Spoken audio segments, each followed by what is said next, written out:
بہت شکریہ پروفیسر انیس الرحمن صاحب. آج ہم لوگ مادری زبان کے حوالے سے گفتگو کر رہے ہیں اور ساتھ ساتھ 22 یا اس سے زائد جو سرکاری زبانیں ہیں ہماری اس کا ذکر ہے، اور شاید 635 زبانیں ہیں ہندوستان کے مختلف حصوں میں جو متداول ہیں، رائج ہیں. تو اس لحاظ سے اور پھر یہ کہ جس کو ہم آج ماڈرن انڈین لینگویجز کہتے ہیں، جس پہ اکثر یہ 22 زبانیں آتی ہیں، وہ بہت ان کی وہ بہت قدیم نہیں ہیں، پچھلے 500-600 سال میں ایوالو ہوئی ہیں اور اس شکل میں ہے آج کہ بولیوں سے زبان کی سطح پہ پہنچی ہے. تو اس کے ساتھ ساتھ دوسری زبانیں بھی ہیں جن زبانوں نے ان نئی زبانوں کو بنانے میں اپنا رول ادا کیا ہے. تو جیسا کہ ڈاکٹر صاحب نے اشارہ فرمایا کہ ہمیں ایک زبان تک ہم خاص طور سے ہندوستانی محدود نہیں رہ پاتے. آج چونکہ یہ جو اس گفتگو کا سلسلہ ہے وہ سبرامنیم بھارتی کی یوم پیدائش کے حوالے سے بھی ہے، اور وہ جنوبی خطے کے رہنے والے تھے، اور ہم آج شمال میں اور دہلی میں ان کو اس لیے بھی یاد کر رہے ہیں کہ وہ جس کی طرف میں نے اشارہ کیا کہ مختلف زبانوں سے انگیج کرنا اپنی زبان کے ساتھ ساتھ یہ بھی ہماری ایک ذمہ داری ہے. اور بلکہ اگر ہم اپنی زبان کو سیکھنا چاہتے ہیں یا اس کے ادب کی توضیح و تشریح درست طور پہ اگر کرنا چاہتے ہیں تو ہمیں اور بھی زبانوں سے انگیج کرنا چاہیے. یہ چیز میں انڈر لائن کرنا چاہتا ہوں. اور اس میں انہوں نے جو کام کیے، ایک تو یہ کہ خود اپنی زبان میں لکھا، اور دوسری زبانوں میں بھی انہوں نے مہارت حاصل کی، ہندی میں اور دوسری زبانوں میں، اور ترجمے کا بھی کام کیا.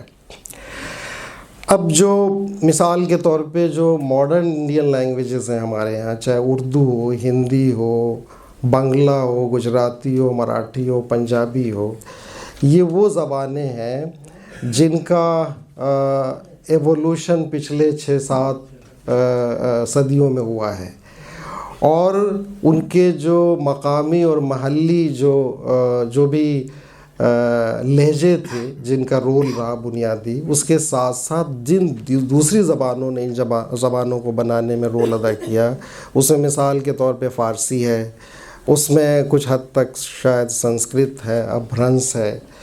تو آج اگر آپ مثال کے طور پہ ٹیگور کو پڑھنا چاہتے ہیں یا ٹیگور کی درست توضیح کرنا چاہتے ہیں تو آپ کو امیر خسرو تک جانا پڑے گا. آپ اگر جائسی کو پڑھنا چاہتے ہیں، یہاں تک کہ تلسی کو، تو عطار اور رومی اور دوسری جو روایات ہیں امیر خسرو کی، ان کے اشارت بھی وہاں پہ ملتے ہیں. بہت سارے الفاظ اور اصطلاحات ہیں جو ہم آئے دن استعمال کرتے ہیں. اسی کمرے میں آپ دیکھ لیں، فرش ہے، زمین ہے، دروازہ ہے، در ہے، آسمان ہے، یہ سارے الفاظ کہاں سے آئے ہیں، اس کا پس منظر کیا ہے، یا جو مشترک الفاظ ہیں. تو ایک پہلو تو یہ بھی ہے کہ ہمیں جیسے مثال کے طور پہ میں جس یونیورسٹی میں طالب علم رہا اور وہاں پہ اب تدریس کا کام کرتا ہوں، وہاں پہ جب انڈین لینگویجز کا شعبہ قائم ہوا تو اردو اور ہندی ایک ساتھ قائم ہوا، اور ہندی والوں کے لیے یہ لازمی تھا کہ اردو سیکھیں، اور اردو والوں کے لیے لازم تھا کہ وہ فارسی سیکھیں. تو یہ جو انگیجمنٹ تھا، ظاہر ہے جو لوگ اس شعبے سے وابستہ تھے وہ بڑے دماغ تھے، بڑے ذہانت کے لوگ تھے. نامور سنگھ صاحب تھے، پروفیسر محمد حسن تھے، صدیق الرحمن کدوئی تھے، تو یہ نصیر خان صاحب تھے. یہ سارے لوگ لسانیات اور زبان اور ادب اور اس کی تاریخ اور اس کے پس منظر سے واقف تھے. ایک تو یہ پہلو ہے. دوسرا جو پہلو ہے اس حوالے سے، اور جو تمام یہ جن کو ہم اپنی مادری زبانیں کہتے ہیں، ان سب کے بولنے والے ایک چیلنج کا سامنا ہے، زبان کی سطح پہ بھی اور ادب کی سطح پہ بھی. وہ ہے کہ ہم جس ہیریٹیج کو یا جس لیگیسی کو کہ ہم حامل ہوئے ہیں، یعنی انگلش جو امپیریل تھا، ہم اس کی کالونی تھے، اور انگریزی جب زبان آئی ہے تو ان کا ایک پولیٹیکل، کلچرل، لنگوسٹک پورا ایک ان کی سازش بھی تھی، اور اس کو ہیجمونائز کرنے کا ایک ایجنڈا بھی تھا، اس میں ہسٹری بھی شامل ہے۔ تو آپ دیکھیں کہ 1835 میں جو یہاں کی سرکاری زبان تھی، جو کئی صدیوں سے تھی، اور جو تمام ادب اور تمام انگیجمنٹس کی زبان تھی، وہ فارسی تھی۔ انہوں نے یہ دیکھا کہ فارسی سے انگلش کا مقابلہ نہیں ہو سکتا ہے، چونکہ فارسی اس زمانے میں تقریباً پورے ایشیا کی لنک لینگویج تھی۔ نہ صرف لنک لینگویج تھی بلکہ ادب کی زبان فارسی تھی، ہمارے تمام انٹلیکچوئل انگیجمنٹ کی زبان فارسی تھی۔ تو پہلا انہوں نے کام کیا کہ بھئی فارسی کو ہٹاؤ، اور اس کا لنک پیچھے جا کے سنسکرت سے جڑتا تھا۔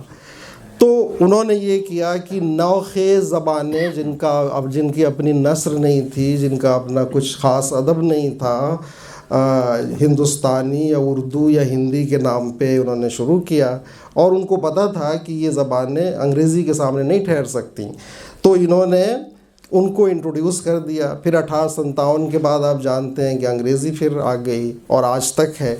انگریزی یا کسی بھی زبان سے کوئی وہ نہیں ہے، مسئلہ نہیں ہے، لیکن آپ کی جس کو مادری زبان کہتے ہیں، آج کورٹ میں آپ اپنی زبان میں اپنے مسائل کو پیش نہیں کر سکتے۔ آپ کا جج، آپ کے ملک کا جج، آپ کی جس کو ہم کہتے ہیں کہ ہم آزاد ہندوستان کے ہیں، ایک غریب جو ان پڑھ ہے، وہ اپنی بات نہیں کہہ سکتا اور نہ سن سکتا ہے۔ یہ اتنا بڑا یہ استعمار کا جو ایک پورا کنٹینیویشن ہے، وہ اس زبان تک آپ پہنچی ہے۔ اور آپ دیکھیں گے کہ آپ کا جو ادب ہے، آپ اردو ادب ہی دیکھ لیجئے، اتنا اعلیٰ ادب ہونے کے باوجود، اس کے بہت ہی عمدہ نثر، ادب، شعر و شاعری سب ہونے کے باوجود، جو موجودہ زمانے کی اصطلاحات ہیں وہ ہمارے پاس نہیں ہے۔ اس کے لیے ہم انگریزی کے اصطلاحات کا ان پہ منحصر ہیں، یا اس سے وہ کرتے ہیں، یا وہ بھی پوری طرح سے نہیں ہے۔ تو اسی طرح سے ایک بڑا ادیب اردو میں لکھتا ہے، خالد جاوید صاحب یہاں بیٹھے ہوئے ہیں، ہمارے بڑے فکشن نگار ہیں۔ ہم کہتے ہیں کہ ہندوستان میں اردو بولنے والے کتنے ہیں، مطلب ہندوستان میں تقریباً 5-7 زبانیں ایسی ہیں جو دنیا کی بڑی زبانوں میں شامل ہیں۔ ہندی ہے، بنگلہ ہے، اور پنجابی ہے، اردو ہے، یہ سب بڑی زبانیں ہیں۔ کم سے کم 10 کروڑ لوگ ہوں گے۔ اس 10 کروڑ میں 1 کروڑ آبادی تو ایسی ہوگی جو پڑھنے والی ہوگی۔ اس 1 کروڑ آبادی کی 10% تو ہوگی جو ادب وغیرہ پڑھ رہی ہوگی، کتاب پڑھ رہی ہوگی۔